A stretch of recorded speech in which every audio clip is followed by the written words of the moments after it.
Kisah Para Rasul pasal 17, Keributan di Tesalonika. Paulus dan Silas mengambil jalan melalui Amfipolis dan Apolonia dan tiba di Tesalonika.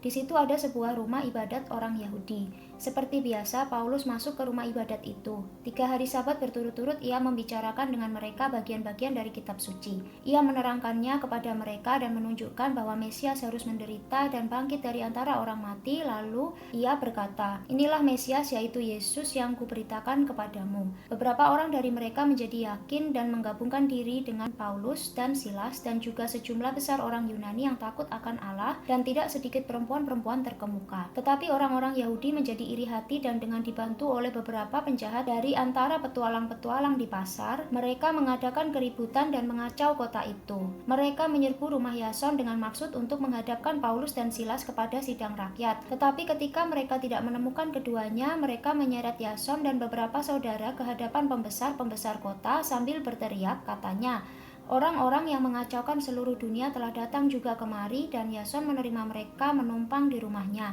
Mereka semua bertindak melawan ketetapan-ketetapan Kaisar dengan mengatakan bahwa ada seorang raja lain yaitu Yesus."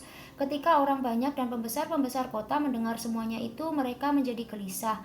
Tetapi setelah mereka mendapat jaminan dari Yason dan dari saudara-saudara lain, mereka pun dilepaskan. Paulus dan Silas di Berea. Tetapi pada malam itu juga segera saudara-saudara di situ menyuruh Paulus dan Silas berangkat ke Berea. Setibanya di situ, pergilah mereka ke rumah ibadat orang Yahudi. Orang-orang Yahudi di kota itu lebih baik hatinya daripada orang-orang Yahudi di Tesalonika karena mereka menerima firman itu dengan segala kerelaan hati dan setiap hari mereka menyelidiki kitab suci untuk mengetahui apakah semuanya itu benar demikian.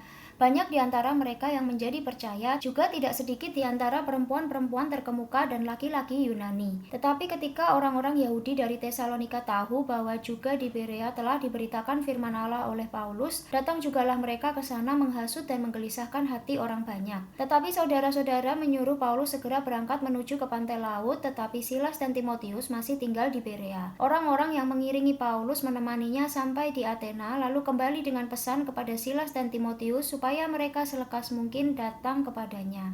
Paulus di Athena. Sementara Paulus menantikan mereka di Athena, sangat sedih hatinya karena ia melihat bahwa kota itu penuh dengan patung-patung berhala.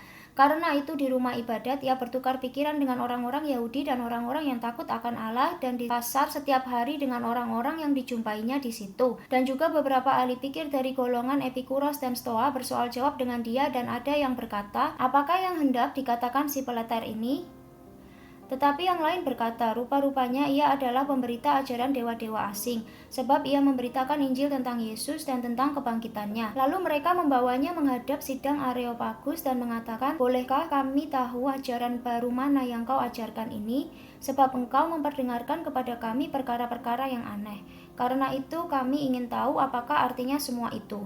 Adapun orang-orang Athena dan orang-orang asing yang tinggal di situ tidak mempunyai waktu untuk sesuatu selain untuk mengatakan atau mendengar segala sesuatu yang baru. Paulus pergi berdiri di atas Areopagus dan berkata, "Hai orang-orang Athena, aku lihat bahwa dalam segala hal kamu sangat beribadah kepada dewa-dewa. Sebab ketika aku berjalan-jalan di kotamu dan melihat-lihat barang-barang pujaanmu, aku menjumpai juga sebuah mezbah dengan tulisan kepada Allah yang tidak dikenal. Apa yang kamu sembah tanpa mengenalnya, itulah yang kuberitakan kepada kamu. Allah yang telah menjadikan bumi dan segala isinya. Ia yang adalah Tuhan atas langit dan bumi, tidak diam dalam kuil-kuil buatan tangan manusia, dan juga tidak dilayani oleh tangan manusia, seolah-olah ia kekurangan apa-apa, karena dialah yang memberikan hidup dan nafas dan segala sesuatu kepada semua orang. Dari satu orang saja ia telah menjadikan semua bangsa dan umat manusia untuk mendiami seluruh muka bumi, dan ia telah menentukan musim-musim bagi mereka dan batas-batas kediaman mereka,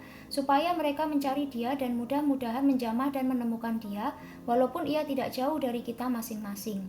Sebab di dalam dia kita hidup, kita bergerak, kita ada, seperti yang telah juga dikatakan oleh pujangga-pujanggamu. Sebab kita ini dari keturunan Allah juga. Karena kita berasal dari keturunan Allah, kita tidak boleh berpikir bahwa keadaan ilahi sama seperti emas atau perak, atau batu, ciptaan kesenian dan keahlian manusia. Dengan tidak memandang lagi zaman kebodohan, maka sekarang Allah memberitakan kepada manusia bahwa di mana-mana semua mereka harus bertobat. Karena ia telah menetapkan suatu hari pada waktu mana ia dengan adil akan menghakimi dunia oleh seorang yang telah ditentukannya, sesudah ia memberikan kepada semua orang suatu bukti tentang hal itu dengan membangkitkan dia dari antara orang mati. Ketika mereka mendengar tentang kebangkitan orang mati, maka ada yang mengejek dan yang lain berkata, "Lain kali saja kami mendengar engkau berbicara tentang hal itu."